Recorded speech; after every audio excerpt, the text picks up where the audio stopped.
कारण काही विचार दुष्फल असतात, काही विचार निष्फल असतात आणि काही विचार हे सफल असतात. काही वेळेला विचार भलताच केला जातो की गाढवाच्या अंगावर किती केस आणि कावळ्याला किती दात आहेत हा देखील विचारच आहे, कारण हा निष्फळ विचार आहे. तर आपल्याला निष्फळ विचार करायचा नाही, दुष्फळ विचारही करायचा नाही. तर या ठिकाणी सफल विचार करायचा आहे. सफल विचार सांगणारा हा श्लोक आहे, जीवनाचं कल्याण करणारा हा श्लोक आहे. अर्थात मृत्यू समयी काय चिंतन असावं, कोणता विचार असावा आणि काय करून आपलं शरीर सोडावं असा महत्त्वाचा विचार यामध्ये भगवान अर्जुनाचं निमित्त करून पूर्ण जगाला सांगत आहे की अंतकालेच मामेव स्मरण मुक्त्वा कलेवरम यत् प्रयाति समद्भावम याती नास्त्यत्र संशयः. तेव्हा मरण हे प्रत्येकाला आहेच. कोण कुठं जाईल, कसा जाईल, कधी जाईल ही गोष्ट जीवाच्या हातातील नाही. पण आपण काय करून जावं, जीवनामध्ये काय करावं हे अति महत्त्वाचं आहे. संसार करून कोणी जातं, पण जीवनामध्ये जाताना आपण परमार्थ करून जावं, परमार्थ करून जावं, परोपकारी जीवन जगावं, आपल्या जीवनाचंही कल्याण करावं आणि इतरालाही कल्याणाच्या मार्गी लावावं. एकंदर आपणही चांगलं जगावं आणि दुसऱ्याला देखील चांगलं जगून द्यावं, हा देखील परमार्थ होय. जगाने आपल्यासाठी काय केलं हे पाहण्यापेक्षा आपण जगासाठी काय करतो हा विचार देखील महत्त्वाचा आहे. जेवढं आपण परोपकारी जीवन जगू तेवढं आपल्या फायद्याचं आहे, आपल्या प्रगतीचं आहे. आणि म्हणून 3 गोष्टी आहेत, स्वार्थी जीवन, परार्थी जीवन आणि पारमार्थिक जीवन. स्वार्थाचं जीवन जगलो तर एका जन्मापुरतं काम चांगलं होणार. परार्थी जीवन जगलो म्हणजे परोपकारी जीवन जगलो तर पुढच्या जन्माचं काम चांगलं होणार. म्हणजे तुम्हाला चांगल्या ठिकाणी जन्म प्राप्त होणार, कुलवान शीलवान घराण्यामध्ये तुम्हाला जन्म प्राप्त होणार. आणि पारमार्थिक जीवन जर आपण जगलो तर तुमचं अनंत जन्माचं काम होऊन जाणार. तेव्हा शक्यतो माणसाने जीवन चांगलं जगावं, चांगल्या चिंतनात जीवन जावं, भक्ती करण्यात जावं, ज्ञान ग्रहण करण्यात जावं, नामचिंतन करण्यात जीवन जावं. प्रत्येक जण संसार करतोच, पण संसारात राहून आपण या गोष्टी करायच्या असतात. परोपकारी जीवन जगायचं असतं, पारमार्थिक जीवन जगायचं असतं, प्रामाणिक जीवन जगायचं असतं. प्रामाणिक जीवन फार महत्त्वाचं आहे. ज्याच्या वाट्याला जे कर्म आलं त्याने ते कर्म चांगल्या परीने करावं. आपलं कर्म आपण चांगलं करणं हे प्रामाणिक जीवन आहे. ज्याच्याकडे जो अधिकार असेल त्याने त्या अधिकाराचा चांगला वापर करावा, अधिकाराचा गैरवापर त्यांनी करू नये. आपली वाणी चांगल्या ठिकाणी ठेवावी. आपल्या वाणी भलतं सलतं काही बोलू नये. म्हणून वाणी आणि पाणी यांचा वापर आपण जपून करावा. सर्वच इंद्रिये आपण देवाच्या कामी ठेवावे. देवाच्या क्रियेत, संतांच्या क्रियेत ठेवावे. जेवढं आपण चांगलं करणार तेवढं आपल्याच कामी पडणार. जो जसा करेल तसं त्याला फळ भगवान देईल. आणि म्हणून प्रत्येक माणसाने जीवन जगताना भक्तीचं जीवन जगा, ज्ञान प्राप्तीचं जीवन जगा, वैराग्याचं जीवन जगा, सद्गुणाचं जीवन जगा. अशा प्रकारे या सकल गोष्टींचा परिपाक झाला तर माणसाला शेवटी ईश्वर चिंतन मनामध्ये येतं. आणि मनामध्ये ईश्वराचं ध्यान झालं, स्मरण झालं की पुढील जन्म त्याला चांगला प्राप्त होतो. अर्थात तो ईश्वराच्या गतीला जातो, वैकुंठाला प्राप्त होतो, देवस्वरूपाला तो प्राप्त होतो, असं या श्लोकातून सांगायचं आहे. अंतकालेचे मामेव, कारण सांगणारा जगाचा चालक, मालक, प्रतिपालक आहे. की भगवान कृष्ण म्हणतात की जो माझंच स्मरण करतो, माझंच असं म्हणणारा कोण आहे, त्याची सत्ता फार मोठी आहे. सर्व देवांचं देवत्व त्यामध्ये स्थित आहे. सर्वांचा करता धरता भरता भगवानच आहे. अशा प्रकारे सकल शक्तीने संपन्न ज्याचं जीवन, अशी भगवंताची वाणी आहे. या गीतेमध्ये भगवान बरंच बोलले, त्यापेक्षा अर्जुन कमी बोललाय आणि अर्जुनापेक्षा संधी कमी बोललाय. आणि धृतराष्ट्र फक्त एकदाच बोलला. एका श्लोकाचा त्याला अधिकार आहे. धृतराष्ट्राच्या श्लोकाने सुरुवात झाली आणि संध्याच्या श्लोकाने गीता समाप्त झाली. असा तोला मोलाचा ग्रंथ आहे. जगात ग्रंथ आहे पण गीतेसारखा नाही. जगात पंथ आहे पण प्रेमासारखा नाही. जगात सज्जन आहे पण आपल्या सद्गुरूसारखा नाही. आणि जगात वस्तू आहे पण भगवंतासारखी नाही. हरि सम जग कछु वस्तू नाही, हरि सम जग कछु वस्तू नाही, नहीं प्रेम सम पंथ, सद्गुरु सम सज्जन नहीं, नहीं गीता सम ग्रंथ. तर गीता ग्रंथासारखा ग्रंथ जगात नाही. आकाराने छोटा पण विचाराने, ज्ञानाने फार मोठा ग्रंथ आहे गीता ग्रंथ, ज्यामध्ये कर्माचं प्रतिपादन, उपासनेचं प्रतिपादन आणि ज्ञानाचं प्रतिपादन आलेलं आहे. अर्थात जीवनाचं कल्याण करणारे हे विचार आहेत. जीवनाचं कल्याण करणारी म्हणजे गीता आहे. अशी गीता सर्वांनी आत्मसात करावी, त्याप्रमाणे आचरण करावं. आणि अनेक संतांनी हेच केलं आणि या विचारातून सगळे संत भगवत स्वरूप झाले. तेव्हा भगवत स्वरूप प्राप्त होण्यासाठी सदैव चिंतन ज्याच्या जीवनामध्ये असेल त्याच्याच मुखामध्ये नाम येणार. अंतकाली ज्याच्या नामाले मुखा आणि तुका म्हणे सुखा पार नाही. तेव्हा आपल्या ताईंचं जीवन भक्तीमध्ये गेलं, ज्ञान ग्रहण करण्यामध्ये गेलं.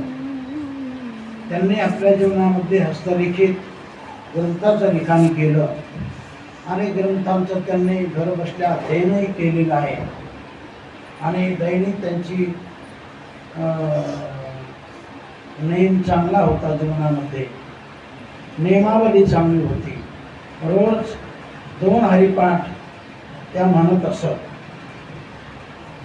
रोज हनुमान चालीसा, राम रक्षा इतर काही परंपरेचे काही अभंग, असा बराच मोठा त्यांचा नेम जीवनामध्ये होत्या. बऱ्याच गोष्टी जीवनामध्ये चांगल्या होत्या आणि त्यांचं मरण हे मंगलमय मरण झालेलं आहे.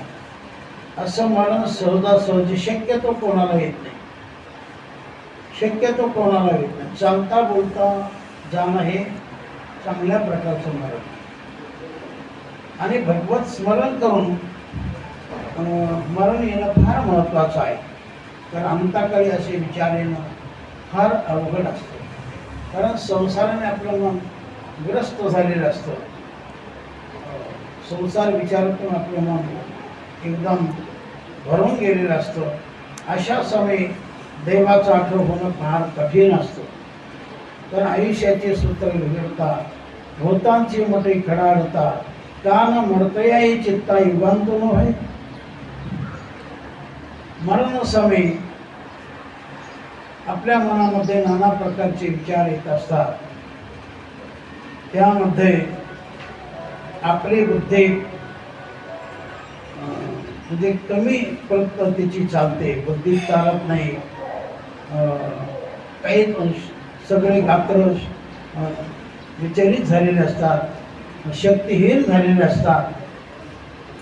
मग अशा समयी भगवान त्याचं काम करतो. अर्थात आपलं स्मरण, आपला आठव भगवान त्या व्यक्तीला देतो ज्याने जीवनामध्ये आपलं काम केलं. त्याचं काम देखील भगवान करतो. आणि म्हणून भगवंताचं सांगणं की भक्ता हो, तुम्ही माझं काम करा. जर माझं काम तुम्ही मनपूर्वक केलं तर मी देखील तुमचं काम चांगलं करेन. तो है मेरे नाम पर, तो मैं है तेरे काम पर, तो है तेरे काम पर, तो मैं है मेरे धाम पर. जर तुम्ही माझं काम केलं तर मी देखील तुमचं काम चांगलं करणार. आणि तुम्ही जर तुमचंच काम करत राहणार तर मी मात्र स्थान माझं सोडणार नाही. असा भगवान आहे. भगवान कसा, तर जसा आरसा तसा. आरशाला नमस्कार केला तर आरसा देखील असा नमस्कारच करतो. आणि आरशाला बुक्का दाखवला तर आरसा देखील तसं दाखवणार. तसा भगवान आहे.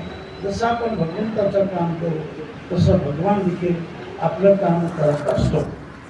तेव्हा अशी स्थिती जीवनामध्ये प्राप्त होण्यासाठी, कारण या मृत्यूला झाकले घटीचा दिवा, नेणो काय झाला केधवा, या रीती जो पांडवा ध्येय ठेवी. जो आपलं शरीर चालता बोलता सोडतो ही खरं मरण आहे. मंगल स्वरूप मरण आहे. देवचिंतनात, संत चिंतनात, चांगल्या विचारात मरण येणे फार दुर्मिळ असतं. अशा चांगल्या चिंतनात त्यांना मरण प्राप्त झालेलं आहे. याला मंगलमय मृत्यू असं म्हणतात. हा गोड असा मृत्यू आहे की यादसाठी केला होता त्रास आणि शेवटचा दिस गोड व्हावा.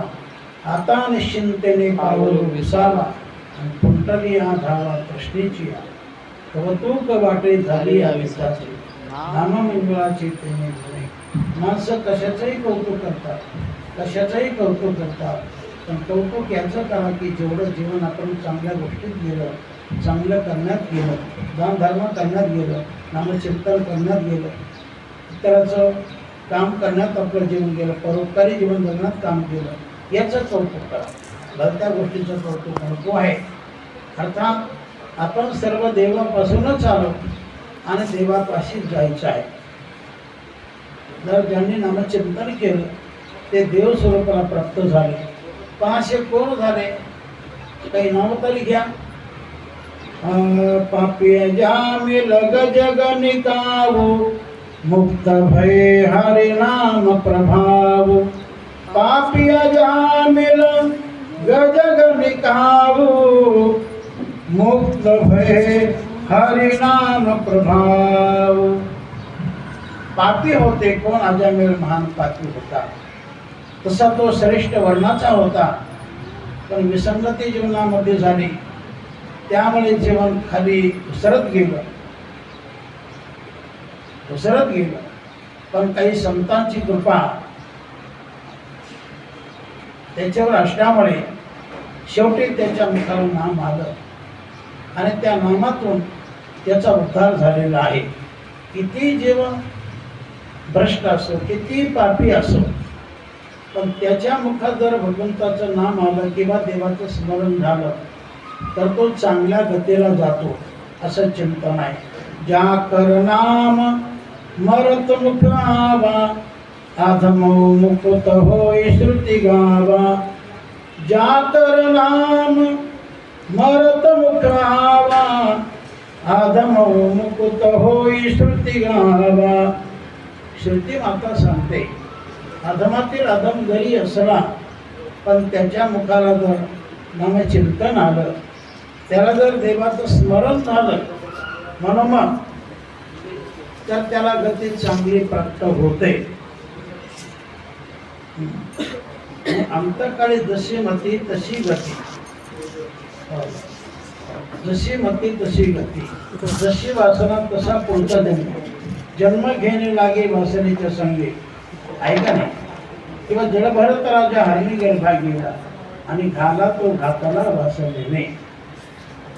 एवढा मोठा जडभरत राजा की ज्याने पूर्ण राज्याचा त्याग केला, या सगळ्या पृथ्वीचा मालक तो होता बरं का. एका जिल्ह्याचा नव्हे,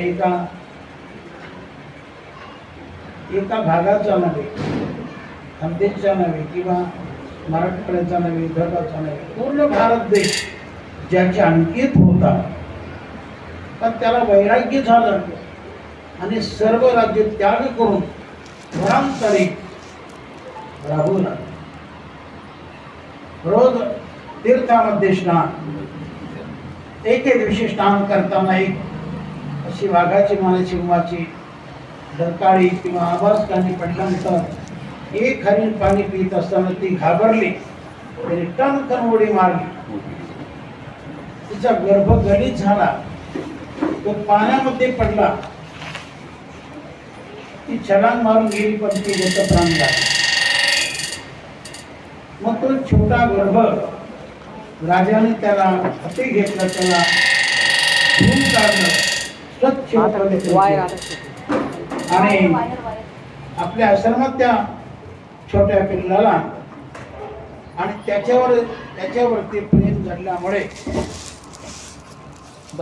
जसं रोज ध्यान त्याला होत असे ईश्वराचं, तसं ध्यान त्याला होईना. ध्यान करताना ते फिरू येऊ लागलं, पारस, हरणाचं पारस घोटाळा करू लागलं. आणि शेवटी काळ काय कोणाला विचारून येत नसतो की मी आज आपल्याकडे येत आहे, सगळं आपली सगळी तयारी करून ठेवा, असं काळ कोणाला येऊन कोणाला सांगत नसतो. मृत्यूने विचारी देश विदेश, तो काहीच विचारणा करत नसतो. तसा काळ अकस्मात आला, यमाचा फासा अकस्मात पडला, तर त्या समयी मनामध्ये हरण आलं, मनामध्ये हरण, आणि त्याचा परिणाम काय झाला? जडभरत राजा हरणी गर्भा गेला, घाला तो घातला वासनेने. शेवटी त्या वासनेच्या पोटी जशी वासना निर्माण झाली तशी पुढची गती जन्माची त्याला प्राप्त झाली. एवढा मोठा जडभरत राजा, पण पुढच्या जन्मी तो हरण झाला. त्याला सगळं कळत होतं की आपण मोठे राजे होतो, पण वेगळी वासना निर्माण झाल्यामुळे, हरणाची वासना आल्यामुळे आपल्याला हरणाचा जन्म प्राप्त झाला. त्याला मागचं स्मरण सगळं होऊ लागलं, पण तेवढं त्याचा जन्म हरणाचा झाला. नंतर त्याचा उद्धार झाला. केलेला परमार्थ कधी वाया जात नाही. संसारामध्ये किती करा बरोबर काहीच येत नाही, परमार्थामध्ये थोडं करा बरोबर आल्याशिवाय राहत नाही. आणि म्हणून सर्वांनी मनपूर्वक परमार्थ करा, संसारही करा, पण क्रियेने संसार करा, मनाने परमार्थ करा. क्रिया प्रधान तो संसार आणि भावना प्रधान तो परमार्थ भक्ती. परमार्थामध्ये भावच लागतो आणि संसारामध्ये क्रियाच लागते. संसारात क्रियाच नसेल तर संसार होणार नाही, आणि परमार्थामध्ये भावनाच नसेल तर जसा पाहिजे तसा परमार्थ होणार. म्हणून माणसाने शक्यतो जेवढं होईल तेवढं मन आपलं देवाला समर्पित करा. मन नेहमी देवाचं स्मरण करा. मग देवाचं स्मरण आणि देहाचं मरण या दोन गोष्टी लक्षात धरा. देवाचं स्मरण आणि देहाचं मरण, दो बात नको भूलो मत, दो बात नको भूलो मत, जो चाहे कल्याण नारायण ऐका मौत को, दो दे श्री भगवान. संत महात्मे सांगतात की दोन गोष्टीला विसरू नका. तशा तर भरपूर गोष्टी आहेत की त्यांना विसरायचं नसतं. त्यामध्ये प्रथम आई वडील होत. आई वडील होत.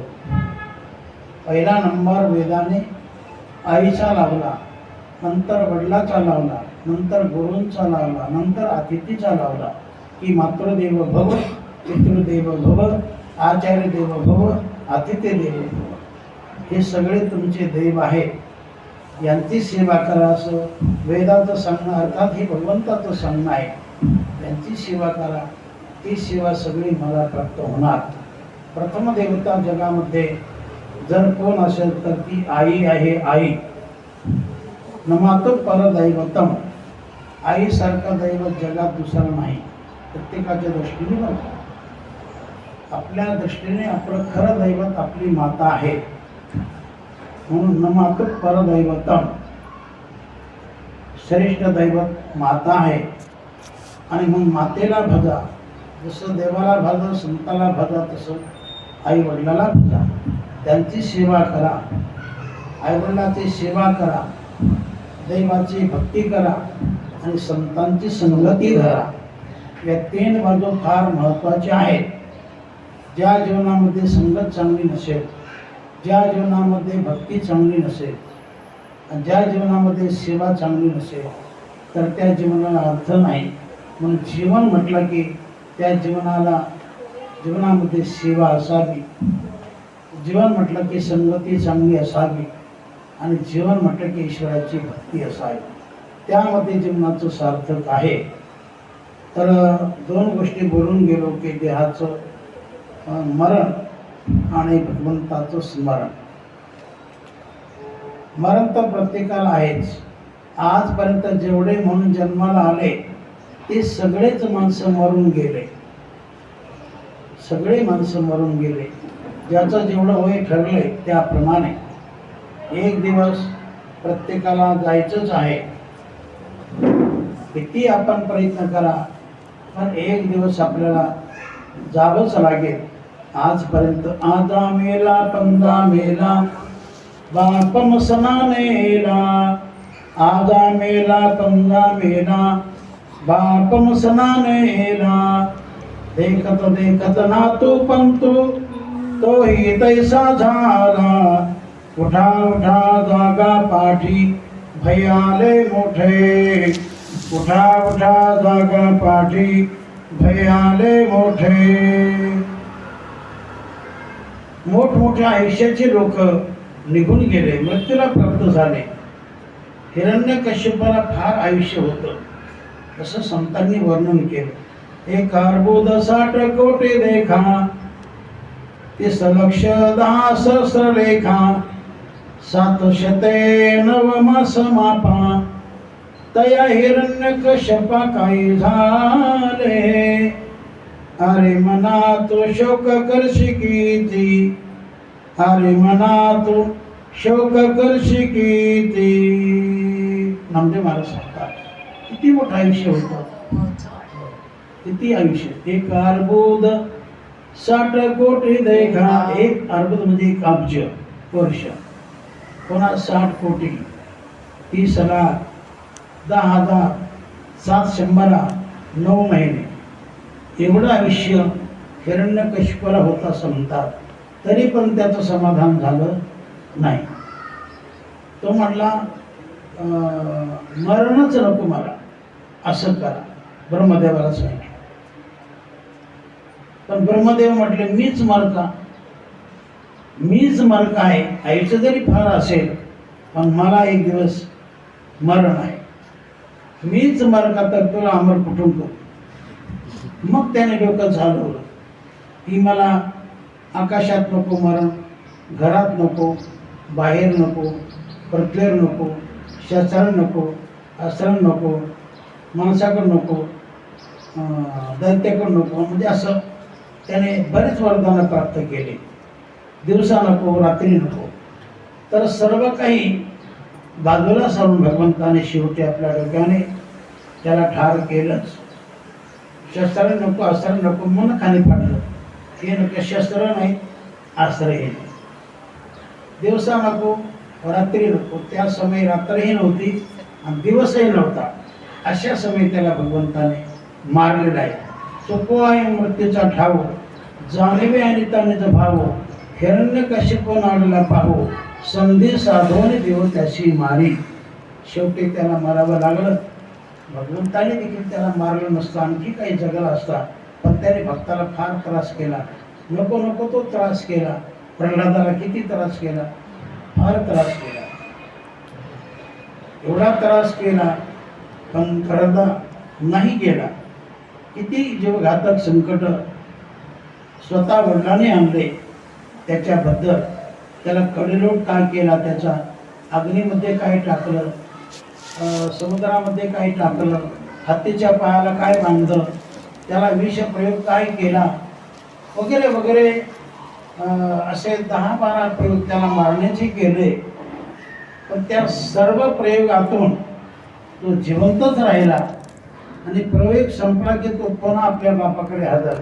श्रीमन्नारायण नारायण नारायण नारायण नारायण नारायण श्रीमन्नारायण नारायण नारायण श्रीमन्नारायण नारायण नारायण श्रीमन्नारायण नारायण नारायण श्रीमन्नारायण नारायण नारायण श्रीमन्नारायण नारायण नारायण श्रीमन्नारायण नारायण नारायण श्रीमन्नारायण नारायण नारायण श्रीमन्नारायण नारायण नारायण श्रीमन्नारायण नारायण नारायण श्रीमन्नारायण नारायण नारायण. हो, प्रल्हादाने नामच सोडलं नाही आणि म्हणून भगवंताने त्याला जगवलं. कारण नाम काय करत नाही. तुका म्हणे नाम ते परिभाषित. नामामध्ये फार मोठी शक्ती आहे. जशी देवाच्या अंगी शक्ती तशी नामात शक्ती आहे. देव आणि नामाचा म्हणजे भेद नाही त्याच्यामध्ये, एकच. जी नामाची शक्ती ती देवाची शक्ती, जी देवाची शक्ती तीच नामाची शक्ती आहे.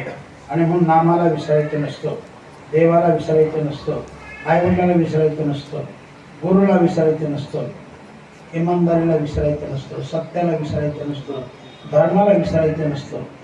या सर्व गोष्टी आपल्या जीवनाच्या प्रगती करणाऱ्या आहेत. आपल्या जीवनाला गती देणाऱ्या सगळ्या गोष्टी आहेत. आणि म्हणून जीवनामध्ये पुढचा मरणाचा भाग येणारच आहे. याकरता त्याच्या अगोदर आपली साधना करून ठेवा. लोक घराला आग लागली नंतर लागले विहीर पाडायला, काय कामाचं ते? तसं नाही. अगोदरपासून साधना करत राहा. करावा अभ्यास विठ्ठलाचा, नामचिंतनाची साधना करा, भक्ती करा. जेवढं होईल तेवढं चांगलं करा. जेवढं तुम्ही करणार तेवढं तुमच्या कामी येणार. फुकट नाही जाणार. कारण भगवान कोणाचं फुकट घेत नाही आणि ज्याचं त्याला दिल्याशिवाय राहत नाही. याकरता तत्पर राहा, जागृत राहा आणि त्या आपल्या कर्माशी प्रामाणिक राहा. सोपं आहे पण केलं तर तसा भाग आहे. तेव्हा तिथं एका मातोश्रीच्या निमित्ताने आपलं हे चिंतन चालणार आहे. तर ज्या मातोश्री आपल्यातून निघून गेल्या त्या अधिकार संपन्न होत्या असंच म्हणावं लागेल. त्यांना चालता बोलता मरण आलं आणि ईश्वराचं काम करत असतानाच मरण आलं, हे वैशिष्ट्य आहे. म्हणून अंतकाली ज्याच्या नाम आले मुखान तुका म्हणे सुखा पार असा भाग आहे. तेव्हा आईला महत्व आहे. मग घरामध्ये आई असावी, गोठ्यामध्ये गाय असावी, शेतामध्ये भाऊ असावा, असं चिंतन आहे. घर में माई, गोठे में गाई, खेत में भाई, उसकी क्या कहना कमाई. ज्याच्या गोठ्यामध्ये गाय आहे, ज्याच्या शेतामध्ये राबणारा आपला भाऊ आहे, आणि ज्याच्या घरामध्ये आई कारभारी नाही, त्याचं चांगलं होत असतं. आता याच्या उलट घ्या. घर में साला, गोठे में हेला, खेत में नाला, उसका कभी नहीं भला. आणि म्हणून घरामध्ये आई महत्वाची आहे, वडीलही महत्वाचे आहे. काही वेळेला वय झाल्यामुळे काही जरी करत नसले पण त्यांचा फार मोठा आधार असतो, फार मोठा आधार असतो. आई वडील हे अनेक वर्षे राहिले तर आपल्याला फार मोठा आधार असतो. आईवडिलांची कृपा असावी, आईवडिलांचा आशीर्वाद जीवनामध्ये असावाच. आणि म्हणून जे जे माणसं आईवडिलाकडे देव रूपाने पाहतात, त्यांची सेवा करतात, त्यांच्या घरात शक्यतो लक्ष्मी कमी पडत नाही. आईवडिलांची सेवा केली तर भगवान खुश राहतो, आणि जिथं भगवान खुश राहतो तिथं लक्ष्मी चांगली राहते, सुख देऊन राहते. काही ठिकाणी लक्ष्मी राहते, काही लोकांकडे लक्ष्मी राहते पण दुःख देऊन राहते. पण ज्याची इमानदारी चांगली आहे, प्रामाणिकपणा चांगला आहे, आईवडिलांची सत्य सेवा आहे, वरपांगी सेवा नाही, देव समजून जे सेवा करतात. कारण पुत्र त्यालाच म्हटलं, पिता स्वयमेव नारायण, माता प्रत्यक्ष लक्ष्मी आपण. ऐसे भावी ज्याचे भजन, सत्पुत्र जाणतो एक. सत्पुत्र कोण आहे तर जो आपल्या आईला लक्ष्मी समान मानतो, जो आपल्या बापाला देवा समान मानतो, भगवंता समान मानतो, आणि देवा समान मानून या दोघांची जो मनोभावे सेवा करतो त्याला पुत्र असं म्हटलेलं आहे. पुत्र असं म्हटलेलं आहे. म्हणजे पू नावाच्या नरकातून जो पूर्वजांना तारतो म्हणून त्याला पुत्र असं म्हटलेलं आहे. त्रायते म्हणजे तारणे. नरक अनेक प्रकारचे आहेत, 28 प्रकारचे नरक आहेत. नरक म्हणजे दुःखच असतं, त्या ठिकाणी सुख नसतं. असे जे नरक असतात ते आपल्या ज्या त्या पापकर्मातून ते मिळत असतात. आणि म्हणून कदाचित आपले पितर त्याच्या नरकामध्ये जर पडले असतील आणि त्याच कुळातील एखादा सुपुत्र त्यांनी जर आपली इमानदारी जीवनामध्ये धारण केली, प्रामाणिकपणा ठेवला, साधूंची सेवा केली, देवाची भक्ती केली, प्रत्येक कर्म त्याने अचूक केलं, आणि असा जनसेवक जर असेल तर तो आपल्या पूर्ण कुळाचा उद्धार करतो. नैसर्गिक त्या पूर्ण कुळाचा उद्धार होऊन जातो. एवढी पावर त्या पुत्राच्या अंगी असते. आणि म्हणून पुत्रपार होण्यापेक्षा, पुत्रलयी होण्यापेक्षा, फार होण्यापेक्षा थोडेच असावे पण ते चांगले असावे. एक जरी असला तरी देखील चांगला. आणि म्हणून म्हटलेलं आहे, पुरेकाची पुत्र माये पोटी, पुरेकाची पुत्र माये पोटी, हरिस्मरण उद्धरी कुळे कोटी. पुरेकाची पुत्र माये पोटी, पुरेकाची पुत्र माये पोटी. एक जरी पुत्र झाला पूर्ण कुळाचा उद्धार करतो. आणि त्याच कुळामध्ये एखादी कन्या जर चांगली झाली तर कन्या तर दोन्हीकडची कामं करते. म्हणजे आईवडिलांकडचा उद्धार करते आणि इकडं सासरकडचा देखील उद्धार करते. तिचं जीवन जर चांगल्या परीने जात असेल, गेला असेल, कर्मार्थ केला असेल, सत्यनिष्ठ जीवन जगले असेल तर कन्या देखील दोन्ही कुळाचा उद्धार करते. पुत्र एकाच कुळाचा उद्धार करतो असे चिंतन आहे. पुत्र देखील त्याला देव असं म्हटलेलं आहे. पुत्राला चांगला असेल तर तो देवा कुळाचा. कारण देवे जगामध्ये बरेच जरी असले पण त्यामध्ये काही ठराविक देवे असे आहेत की चंद्र हा दिवाच आहे, सूर्य हा दिवाच आहे, भगवंताचं नाम देखील दिवाच आहे. आणि चांगला पुत्र, सज्जन पुत्र हा देखील कुळाचा कुलदेव आहे. त्याला कुलदीपक असं म्हटलेलं आहे.